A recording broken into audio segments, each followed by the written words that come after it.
Hello everyone, this is Naresh from Bookwees channel. இந்த வீடியோவில் American poet Langston hooks உடைய poem ஹார்லம்மை பார்க்கலாம். போயம்குள்ளே போகிறதுக்கு முன்னாடி போயட்டை பற்றி கொஞ்சம் தெரிஞ்சுக்கிட்டு போகலாம். ஆக்சுவலாக லாங்ஸ்டன் ஹூக்ஸ் உடைய ஃபுல் நேம் வந்து ஜேம்ஸ் மர்சர் லாங்ஸ்டன் ஹூக்ஸ். இவர் வந்து ஒரு American poet, social activist, novelist and playwright. அப்புறம் இவர் வந்து ஜாஸ் போயட்ரி அப்படின்ற ஒரு லிட்ரரி ஆர்ட், ஒரு புது ஃபார்முக்கு இவருடைய ஒர்க்ஸை வந்து நிறைய கான்ட்ரிபியூட் பண்ணியிருக்காரு. அண்ட் இவர் வந்து ஒரு best known leader of ஹார்லம் renaissance. ஹார்லம் renaissance வந்து கிரேட் மைக்ரேஷன் அப்படின்ற நடந்த ஒரு பீரியடில் ஹார்லம் அப்படின்ற பிளேஸில், நியூயார்க்கில் இருக்க அந்த பிளேஸ், அங்கே வந்து பிளாக் பீப்புள் எல்லாருமே வந்து ரிபல் பண்ண ஆரம்பித்தாங்க. அவங்களுக்கு ஜஸ்டிஸ் கிடைக்கணும், அவங்களுக்கு லிபர்ட்டி கிடைக்கணும் அப்படின்றதுக்காக போராட ஆரம்பித்த ஒரு லிட்ரேச்சர் பேஸ்ட் ஒரு ரியாட் அப்படின்னு எடுத்துக்கலாம், இல்லைனா வந்து ஒரு போராட்டம் அப்படின்றத புரிஞ்சுக்கலாம். ஸோ அதில் வந்து இவருடைய ரைட்டிங்ஸ் வந்து ரொம்பவே ஒரு ப்ராமினென்ட் பிளேஸில் இருக்குது. அண்ட் அதனால் இவரை தான் வந்து இந்த ரினைசான்ஸ், ஹார்லம் ரினைசான்ஸுடைய லீடர் அப்படின்னு சொல்லி சொல்கிறாங்க.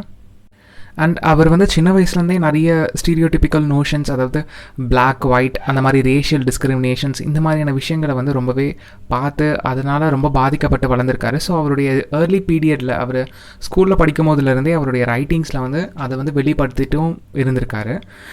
அண்ட் அவர் வந்து ஒரு விஷயத்தை ரீகால் பண்ணி நமக்கு சொல்கிறாரு. என்னென்னா, இது ஜஸ்ட் நம்ம போயமில் இது கிடையாது, ஜஸ்ட் எக்ஸ்ட்ராவாக நம்ம அவரை பற்றி தெரிஞ்சுக்கிட்டா நமக்கு இந்த போயமை அனலைஸ் பண்ணும்போது ஈஸியாக இருக்கும் அப்படின்றதுக்காக இந்த ஸ்லைடை போட்டிருக்கேன். I was a victim of a stereotype. There were only 2 of us Negro kids in the whole class, and our English teacher was always stressing the importance of rhythm in poetry. Well, everyone knows, except us, that all Negroes have rhythm, so they elected me as class poet. So இந்த பேசேஜிலேருந்து நம்ம என்ன தெரிஞ்சுக்கலாம்னா, ஆக்சுவலாக Langston hooks வந்து ஒரு விக்டிமாக இருக்கார் stereotypical notion. அதாவது அவருடைய English teacher வந்து நீக்ரோஸ், அதாவது சாரி அந்த வேர்டு யூஸ் பண்ணக்கூடாது, ஸோ பட் இங்கே ரெஃபரன்ஸ் கொடுத்துருக்கிறதுனால அந்த வேர்டு யூஸ் பண்ணுறேன். நீக்ரோ கிட் வந்து அந்த கிளாஸ்லேயே 2 பேர் இருந்திருக்காங்க. அதில் ஒருத்தர் வந்து லாங்ஸ்டன் ஹூக்ஸ். ஸோ இவங்க தான் வந்து போய்ட்ரியில் ஸ்ட்ரெஸ் அண்ட் ரிதமை வந்து கரெக்டாக கொண்டு வர முடியும். அவங்களுக்கு தான் அது வந்து ஈஸியாக அவங்களுடைய பிளட்லேயே இருக்கும், அவங்களுக்கு வந்து அது சுலபமான ஒரு விஷயம் அப்படின்னு சொல்லி அவங்க ஸ்டீரியோடிபிக்கல் நோஷன்ஸை வந்து பசங்க முன்னாடி திணிச்சிருக்காங்க. ஸோ அதனால் அந்த ரீசனுக்காகவே வந்து லாங்ஸ்டன் ஹூக்ஸை அவங்களுடைய கிளாஸோடைய பொயட்டாக எலெக்ட் பண்ணியிருக்காங்க. இதை அவர் அப்புறமா ஃபீல் பண்ணி ரொம்பவே வருத்தப்பட்டு இதை வந்து சொல்லியிருக்காரு நமக்கு. ஸோ இதிலேருந்து தெரிஞ்சுக்கிற விஷயம் என்னென்னா, அமெரிக்கா வந்து அப்போது அந்த ரேஷியல் டிஸ்கிரிமினேஷன், இந்த கலர் டிஸ்கிரிமினேஷனில் ரொம்பவே மோசமாக இருந்த ஒரு சுச்சுவேஷனில் இவர் வாழ்ந்துட்டு இருந்தார். இந்த பிளாக் பீப்புள்ஸ் அப்படின்னு சொல்கிற பீப்புள் எல்லாருமே செகண்ட் கிளாஸில் தான் தள்ளப்பட்டாங்க. ஃபஸ்ட் ப்ரிஃபரன்ஸ் எல்லாமே வந்து ஒயிட் பீப்புள்ஸ்க்கு தான் கொடுக்கப்பட்டது. ஸோ அந்த டிஸ்கிரிமினேஷன்ஸ், அந்த வருத்தங்கள், அதெல்லாத்தையுமே இவங்களால் ஏற்றுக்க முடியல பிளாக் பீப்புள்ஸ். அந்த ரீசனுக்காக அவங்க ரிபல் பண்ண ஆரம்பிக்கிறாங்க. அது நியாயமான காரணமும் கூட. அண்ட் அதை பற்றி தான் இந்த போயமும் நமக்கு சொல்லுது. ஓகே, இப்போது போயம் பற்றி பார்க்கலாம். as I said before, ஹார்லம் அப்படின்ற டைட்டில் எதை ரெஃபர் பண்ணுதுன்னா, நியூயார்க் சிட்டியில் இருக்க ஒரு பிளேஸ் தான் அது. அண்ட் அதோடைய கான்ட்ரிபியூஷன் என்னென்னா, அங்கே தான் வந்து இந்த ரெபல்லியஸ் இந்த மூமெண்ட் வந்து ஸ்டார்ட் ஆகியிருக்கு. ஸோ அந்த நேமையே வந்து இந்த போயமுக்கு வச்சுருக்காரு போயட் லாங்ஸ்டன் ஹூக்ஸ். அண்ட் அதுக்கு நிறைய ரீசன்ஸும் இருக்குது, அதை நம்ம போயம்குள்ளே போகும்போது பார்க்கலாம். அண்ட் இந்த போயம் வந்து முன்னாடியே சொன்ன மாதிரி ஹார்லம் ரினைசான்ஸ் அப்படின்ற லிட்ரேச்சர் கேட்டகரிக்குள்ளே வரும். அண்ட் இந்த போயம் வந்து ஸ்பெசிஃபிக்காக ஆஃப்ரிக்கன் அமெரிக்கன்ஸுடைய ட்ரீமை பற்றி பேசுது. அண்ட் இந்த போயமுடைய பேக்ரவுண்ட் இன்ஃபர்மேஷனாக பார்த்தோன்னா கூட, இந்த போயம் வந்து ஆஃப்ரிக்கன் அமெரிக்கன்ஸுடைய மூட் எப்படி இருந்தது, ஆஃப்டர் வேர்ல்டு வார் 2க்கு அப்புறம் எப்படி இருந்தது, அவங்களுடைய மென்டாலிட்டி எப்படி இருந்தது, அவங்க எதெல்லாம் எதிர்பார்த்துட்டு இருந்தாங்க அப்படின்ற விஷயங்களை இந்த போயம் வந்து பதிவு பண்ணுற மாதிரி இருக்குது.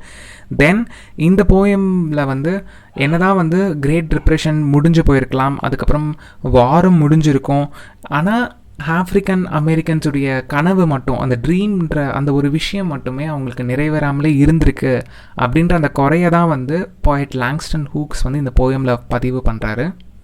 அண்ட் அந்த டைமில் ரூல் பண்ணிகிட்டு இருந்த ஒவ்வொரு பர்சனும் வந்து இந்த ஆஃப்ரிக்கன் அமெரிக்கன்ஸை ரொம்பவே கண்டுக்காமல் அவங்கள ரொம்ப அவங்களுடைய ட்ரீம்ஸ் வந்து டிஃபர்ட் ஆகிற அளவுக்கு மோசமாக ரூல் பண்ணிகிட்டு இருந்த காரணமும் கூட இவங்களை இந்த மாதிரி வெளியில் வந்து அவங்களுடைய கஷ்டங்களை சொல்ல வைக்கிறதுக்கு ஒரு பிளாட்ஃபார்மாக அமைஞ்சிருக்கு. அவங்க பண்ண அந்த கெட்டது கூட இவங்க வந்து இவங்களுக்கு ஃப்ரீடம் கிடைக்கணும் அப்படின்னு போராட வைக்கிற அளவுக்கு அவங்களுடைய பொறுமை இழந்து போகிற அளவுக்கு அவங்க மோசமாக ட்ரீட் பண்ணியிருந்திருக்காங்க ஒயிட் பீப்புள்ஸ், இந்த black பீப்புள்ஸை.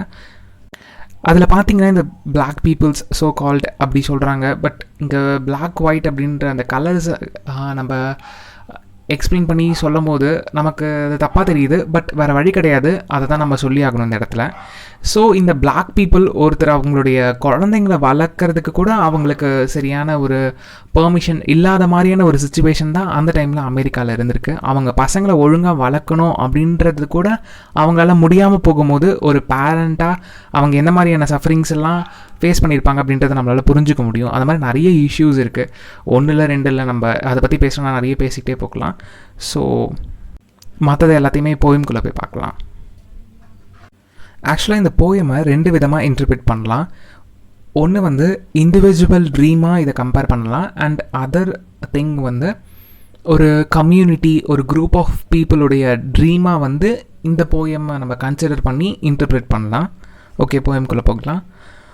What happens to a dream deferred.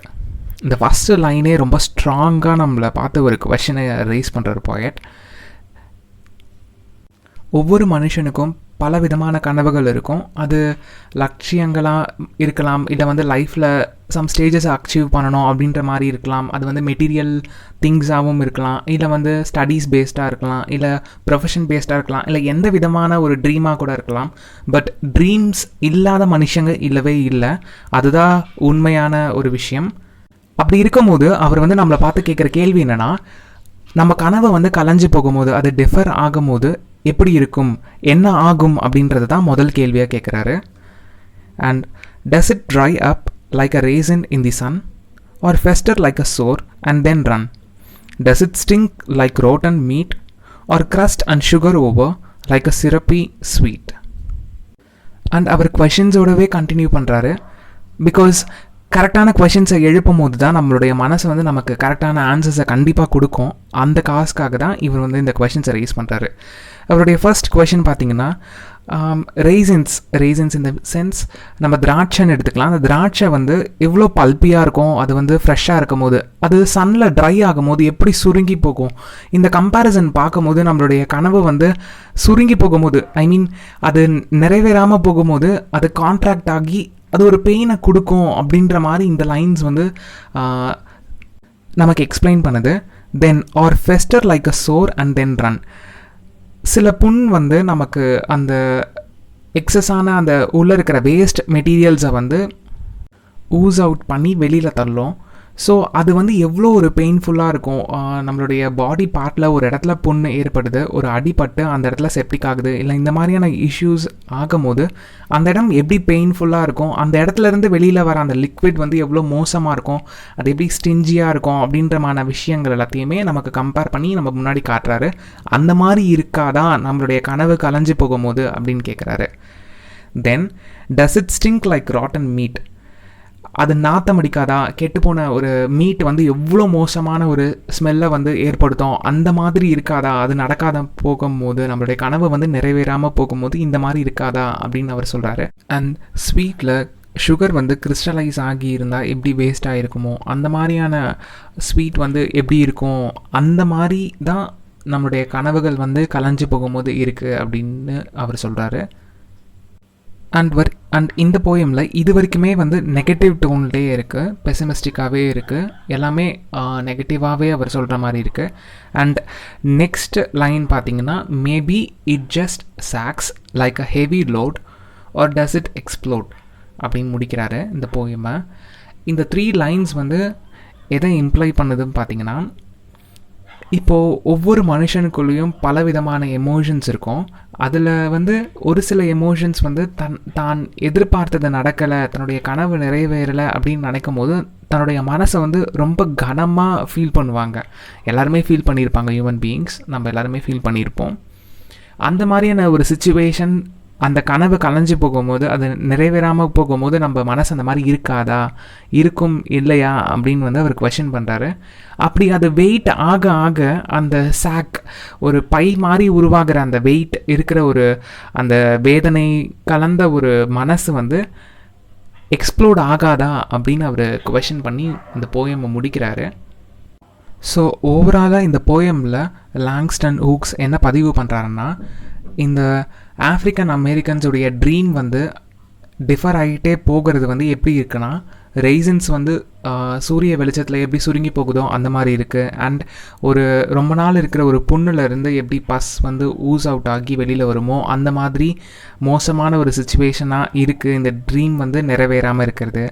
And ஒரு மீட் எப்படி கெட்டு போனால் இருக்குமோ அந்த ஸ்மெல் வருமோ அந்த மாதிரி இருக்குது அப்படின்னு சொல்கிறாரு. அண்ட் ஒரு ஸ்வீட் வந்து கிறிஸ்டலைஸ் ஆகியிருந்தால் அது எப்படி நம்ம சாப்பிட முடியாதோ அந்த மாதிரியான ஒரு சுச்சுவேஷனில் தான் இப்போ வந்து அவங்க இருக்காங்க அப்படின்றத சொல்கிறாரு. அண்ட் இது எல்லாமே சேர்ந்து வந்து அந்த ஒரு பர்சனுடைய மனசு வந்து கனத்து வெயிட் ஆகி ஒரு சாக் மாதிரி ஆகிறது, ஹெவி லோடட் சாக் மாதிரி ஆகிறது அப்படின்ற விஷயத்தையும் அவர் பதிவு பண்ணுறாரு.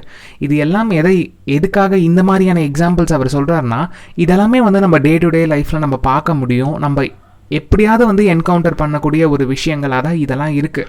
ஸோ இது மூலியமாக அவருடைய எமோஷன் அண்ட் அந்த பர்டிகுலர் கம்யூனிட்டியோடைய எமோஷன்ஸை நம்ம ஈஸியாக புரிஞ்சிக்க முடியும். அவர் வந்து அதை மற்றவங்களுக்கு தெரிய வைக்கணும் அப்படின்றதுக்காக இந்த போயமில் அவர் பதிவு பண்ணியிருக்காரு. முக்கியமாக இந்த மாதிரியான எக்ஸாம்பிள்ஸ் அவர் யூஸ் பண்ணியிருக்காரு, ரொம்பவே ஸ்ட்ராங் எக்ஸாம்பிள்ஸ் இதெல்லாமே. அண்ட் நான் முன்னாடி சொன்ன மாதிரி இந்த போயமை வந்து 2 விதமாக இன்டர்பிரேட் பண்ணலாம். ஒன்று வந்து இண்டிவிஜுவலாகவும், இன்னொன்று வந்து ஒரு கம்யூனிட்டியோட ட்ரீமையும். ஸோ இதை வந்து நீங்கள் தனியாக ஒரு இண்டிவிஜுவலாக ஹார்லம் அப்படின்ற பிளேஸில் இருக்க இண்டிவிஜுவலுடைய ட்ரீம் எப்படிலாம் இருக்கும், அது வந்து எப்படி கலைஞ்சு போகும்போது எப்படி அவங்க ஃபீல் பண்ணாங்க அப்படின்றதையும் இந்த போயம் மூலயமா நம்ம புரிஞ்சிக்கலாம். அண்ட் ஓவராலாக ஹார்லம் ரினைசான்ஸ் அப்படின்ற அந்த மூமெண்ட்டில், ஹார்லம் அப்படின்ற பிளேஸில் ஸ்டார்ட் ஆன அந்த மூமெண்ட்டில் உடைய மெயின் மோட்டோ என்னன்னு பார்த்தீங்கன்னா, பிளாக் பீப்புளுக்கு லிபர்ட்டி கிடைக்கணும், ஈக்குவாலிட்டி அப்படின்ற விஷயம் அவங்களுக்கு கிடைக்கணும் அப்படின்றது தான் அது. ஸோ அங்கே இருக்க பிளாக் பீப்புள் எல்லாருடைய ட்ரீமாகவும் அது இருந்திருக்கு. அந்த எல்லாருடைய ட்ரீமுமே வந்து டிஃபர் ஆகிட்டே போயிட்டு இருந்திருக்கு அப்படின்ற அந்த வேதனையை தான் இந்த போயமில் பதிவு பண்ணியிருக்காரு லாங்ஸ்டன் ஹூக்ஸ். ஓகே, இந்த போயமில் இருக்க தீம்ஸ் பார்க்கலாம். The American dream. ஆக்சுவலாக இந்த போயம் நம்ம முன்னாடியே சொன்ன மாதிரி அமெரிக்கன்ஸ், அங்கே இருக்க ஆஃப்ரோ அமெரிக்கன்ஸுடைய ட்ரீமை பற்றி இந்த போயம் பேசுது. ஸோ அவங்களுடைய ட்ரீம்ஸில் வந்து நிறைய டாபிக்ஸ் வரும், நிறைய விஷயங்கள் அதில் கவர் ஆகும். ஒரு சைல்டை வந்து எப்படி வளர்க்கணும் அப்படின்ற அந்த ஒரு பேசிக் இதில் இருந்து ஒரு பேசிக் right to speak, right to right, அந்த மாதிரியான விஷயங்கள் ரொம்ப ஜென்ரலான காமனான அந்த லாகோட இந்த பிளாக் பீப்புள்ஸ்க்கு அகெயின்ஸ்டாக இருந்திருக்கு. ஒரு ப்ராப்பர்ட்டி அங்கே வாங்கணுன்னா கூட பிளாக் பீப்புள்ஸ் எல்லாம் முடியாது, எல்லாத்துலேயுமே அவங்களுக்கு ஒரு செகண்ட் கிளாஸ் அந்த மாதிரியான ஒரு ப்ரிஃபரன்ஸ் தான் அவங்களுக்கு கிடச்சிட்டு இருந்தது. எல்லாத்துலேயுமே வந்து ஃபஸ்ட் கிளாஸ் ப்ரிஃபரன்ஸ் வந்து ஒயிட் பீப்புள்ஸ் தான். அண்ட் ஒயிட் பீப்புள்ஸ் வந்து ஈவன் பிளாக் பீப்புள்ஸை அசால்ட் பண்ணலாம், அவங்கள அடிக்கலாம், அவங்களுக்கு வந்து எல்லா விதமான கெட்டதையும் பண்ணலாம், அவங்க மேலே வந்து லா எந்த வித ஆக்ஷன்ஸும் எடுக்காது அப்படின்ற ஒரு மோசமான ஒரு லாவை ஃபாலோ பண்ணிகிட்டு இருந்தது அமெரிக்கன் ஜுடிஷரி. ஸோ அதெல்லாத்தையுமே எதிர்க்கணும் அப்படின்றது தான் இந்த மெயின் அவங்களுடைய ட்ரீமாக இருந்திருக்கு. அதெல்லாமே மாறி தன்னுடைய வாழ்க்கையை வந்து நல்லபடியாக அமைச்சிக்கணும், தங்களுடைய கம்யூனிட்டி பீப்புள் எல்லாருமே நல்லா இருக்கணும் அப்படின்ற மாதிரி அவங்களுக்கு பேசிக் ரூல்ஸ் அண்ட் லா வந்து அவங்களுக்கு சப்போர்ட்டிவாக வரணும், அவங்களுக்கு ஈக்குவாலிட்டி கிடைக்கணும் அப்படின்றது தான் இந்த ட்ரீமாக, அமெரிக்கன் ட்ரீமாக இங்கே நம்ம பார்க்கலாம். And the cost of social injustice, இந்த ரேஷியல் டிஸ்கிரிமினேஷன், கலர் டிஸ்கிரிமினேஷன், இதெல்லாமே வந்து ஒரு சோஷியல் இன்ஜஸ்டிஸ் தான். அங்கே வந்து பிளாக் பீப்புளுடைய பசங்களோ இல்லை ஒயிட் பீப்புளுடைய பசங்களோ அந்த டிஸ்கிரிமினேஷன்ஸ், அந்த வேரியேஷன்ஸ் அதெல்லாமே வந்து அவங்க சஃபர் ஆன விஷயங்கள் எல்லாமே ரொம்ப மோசமான ஒரு விஷயம். அண்ட் அப்படி இழைக்கப்பட்ட இன்ஜஸ்டிஸுடைய காஸ்ட் தான் இந்த மாதிரியான சஃபரிங்ஸ் பிளாக் பீப்புள்ஸ் சஃபர் ஆகிறதுக்கு காரணம் அப்படின்றது இந்த போயமில் இருக்க ஒரு theme. And the individual and the community, நம்மளுடைய சொன்ன மாதிரி இந்த போயமை வந்து இண்டிவிஜுவலுடைய ட்ரீமாகவும் எடுத்துக்கலாம், கம்யூனிட்டியோடைய ட்ரீமாகவும் எடுத்துக்கலாம். ரெண்டுமே ஒன்றுன்ற இடத்துல தான் இங்கே வருது. பட் இந்த போயமில் வந்து டீப்பாக நம்ம அனலைஸ் பண்ணி பார்க்கும்போது இது ஹார்லம் அப்படின்ற அந்த பிளேஸில் இருக்க பீப்புளுடைய ட்ரீம். ஸோ இது வந்து அந்த கம்யூனிட்டியோடைய ட்ரீம் அப்படின்னு தான் எடுத்துக்கணும். Sadness, delay and loss of hope. Sadness இந்த சென்ஸ் அவங்களுடைய வேதனைகள், அவங்க எப்படி எப்படிலாம் கஷ்டத்தை அனுபவிச்சாங்க, அங்கே அவங்களுக்கு ஈக்குவாலிட்டி இல்லாமல் அந்த டிஸ்கிரிமினேஷன்ஸோட அப்படின்ற விஷயத்த இந்த போயமில் ஒரு தீமாக பார்க்கலாம். அண்ட் டிலே, அவங்களுக்கு கிடைக்க வேண்டிய லிபர்ட்டி அண்ட் ஈக்குவாலிட்டி வந்து எப்படி டிலே ஆகிட்டே இருந்தது, அந்த டிலே ஆகிற அந்த ஒவ்வொரு டைமும் அவங்க எப்படி எப்படியெல்லாம் சஃபரிங்ஸை அனுபவிச்சாங்க அப்படின்ற விஷயத்த பார்க்க முடியுது. அண்ட் லாஸ் ஆஃப் ஹோப், அவங்களுக்கு வந்து ஹோப் வந்து குறைஞ்சிட்டே போயிட்டே இருந்தது. ஏன்னா ஒவ்வொரு நாளும் வந்து அவங்களுக்கு எதிரான சப்ரேஷன் அண்ட் ஒப்ரேஷன் வந்து அதிகமாகிட்டே இருந்ததே தவிர அது குறையவே இல்லை. ஒயிட் பீப்புள்ஸ் வந்து அதை கன்சிடர் பண்ணல. பட் ஃபியூ ஒயிட் பீப்புள்ஸ் வந்து இந்த பிளாக் பீப்புள்ஸ்க்காக சப்போர்ட் பண்ணியிருக்காங்க, அது இல்லைன்னு சொல்ல முடியாது. But majority of white people வந்து பிளாக் பீப்புளை சப்ரஸ் பண்ணி அந்த அளவுக்கு மோசமாக ட்ரீட் பண்ண விஷயம் தான் இவங்களுக்கு வந்து அந்த ஹோப் அப்படின்ற ஒரு விஷயம் வந்து குறைஞ்சிட்டே போகிறதுக்கு காரணமாக இருந்திருக்கு. ஸோ அந்த லாஸ் ஆஃப் ஹோப்பை வந்து இந்த போயமில் பார்க்க முடியுது. ஏன்னா பாயட் வந்து எல்லாமே நெகட்டிவ் டோன்லேயே கேட்டுகிட்டே வராரு. அங்கே மேபி அப்படின்ற அந்த ஒரு வேர்டு மட்டும்தான் இந்த போயமில் பாசிட்டிவ் நோஷனோட எழுதப்பட்டிருக்கு அப்படின்றத புரிஞ்சுக்கலாம். நீங்கள் டீட்டெயிலாக அனலைஸ் பண்ணி பார்த்து படிச்சிங்கன்னா புரியும் உங்களுக்கு. அண்ட் பெயின் இந்த சென்ஸ், அந்த நம்ம நினைக்கிறது, நம்ம ரொம்ப ஆவலோடு எதிர்பார்க்குற ஒரு விஷயம், அதுக்காக நம்ம ரொம்ப ஹார்ட் ஒர்க் பண்ணுற ஒரு விஷயம், அவ்வளோ ஹார்ட் ஒர்க் பண்ணியும் அதோடைய பலன் கிடைக்காத போது கிடைக்கிற ஒரு பெயின் வந்து அது எக்ஸ்ட்ரீம் பெயின். அதை எக்ஸ்பிளைன் பண்ணுறதுக்கு வார்த்தைகள் கிடையாது. அது ஒவ்வொருத்தரும் அதை விட்னஸ் பண்ணியோ இல்லை அதை எக்ஸ்பீரியன்ஸ் பண்ணியோ இருந்தவங்களுக்கு தெரியும். பட் அந்த எக்ஸ்பீரியன்ஸ் கூட பண்ணக்கூடாதுன்னு நினைக்கிற ஒரு விஷயம் தான் அந்த ஒரு பெயின். ஏன்னா எக்ஸ்பெக்டேஷன்ஸோட, பட் அதெல்லாமே நியாயமான ஒரு எக்ஸ்பெக்டேஷன்ஸோடு இருக்கும். அந்த மாதிரி தான் இந்த பிளாக் பீப்புளுடைய எக்ஸ்பெக்டேஷன்ஸ், அவங்களுடைய கோரிக்கைகள், அவங்களுக்கு ஈக்குவாலிட்டி லிபர்ட்டி அப்படின்ற விஷயம் கிடைக்கணும்ட்டு அது கிடைக்காத போது அவங்களுக்கு ஏற்படுற பெயின் தான் இந்த போயமுடைய வெளிப்பாடு. And choice between optimism and pessimism, இந்த போயமை பார்க்கும்போது பெசிமிஸ்டிக்காக தெரியும். டோன் ஃபுல்லாமே வந்து நெகட்டிவாகவே இருக்குது. அவர் வந்து டவுட்ஃபுல்லாகவே அவர் வந்து இப்படி இருக்குது, இப்படி அந்த கொஷின்ஸ் எல்லாமே வந்து அந்த மாதிரி இருக்குது. பட் எண்டிங்கில் வந்து அவர் என்ன சொல்கிறாருன்னா, அந்த மேபியிலேருந்து அந்த 3 லைன்ஸ் வந்து மொத்தமாக ஆப்டிமிஸ்டிக்காக இருக்குது. அது வந்து பாசிட்டிவாக இருக்குது. எப்படி இருந்தாலும் அந்த வெயிட் ஆகிற அந்த சாக்ஸ் வந்து என்னைக்காக இருந்தாலும் அந்த ஓவர் வெயிட் தாண்டி அது எக்ஸ்ப்ளோட் ஆகும். அந்த எக்ஸ்ப்ளோட் அப்படின்ற அந்த வேர்டு வந்து எதை மீன் பண்ணுதுன்னா, இந்த பிளாக் பீப்புள்ஸ் இவ்வளோ நாள் வந்து சப்ரெஷனை தாங்கிக்கிட்டு இருக்க இவங்க என்னைக்காவது ஒரு நாள் வந்து அதை வாய்ஸ் அவுட் பண்ணுவாங்க. இவங்க வந்து வெளியில் வெடிச்சு ஒரு புரட்சியை ஏற்படுத்துவாங்க. அந்த புரட்சி வந்து அவங்களுக்கு தேவையான லிபர்ட்டியும் அவங்களுக்கு தேவையான ஈக்குவாலிட்டி லாவையும் வந்து வாங்கி தரும் அப்படின்ற ஒரு நம்பிக்கையை வந்து இந்த போயமில் அவர் கடைசியில் எழுதியிருக்காரு. ஸோ அந்த விஷயத்தை பார்க்கும்போது இங்கே ஆப்டிமிசமும் இருக்குது, பெசிமிசமும் இருக்குது அப்படின்றத எடுத்துக்கலாம். நம்ம எந்த வியூவில் பார்க்குறோமோ அந்த வியூ வந்து நமக்கு தெரியும். ஓகே ஃப்ரெண்ட்ஸ், உங்களுடைய வியூஸை, இந்த போயம் பற்றின வியூஸை வந்து கமெண்ட்டில் சொல்லுங்கள். அண்ட் இந்த போயமில் ஏதாவது டவுட்ஸ் இருந்தாலும் கமெண்ட் செக்ஷனில் கேளுங்க. அண்ட் உங்கள் ஃப்ரெண்ட்ஸோடு இந்த போயமை ஷேர் பண்ணிக்கோங்க. இது வரைக்கும் நம்ம சேனலை சப்ஸ்கிரைப் பண்ணலைன்னா சப்ஸ்கிரைப் பண்ணிவிடுங்க. கூடவே அந்த பெல் ஐக்கானையும் ப்ரெஸ் பண்ணிவிடுங்க. ஸோ நாங்கள் போடுற வீடியோஸ் வந்து உங்களுக்கு உடனே வந்துடும். And thank you for listening. Thank you again.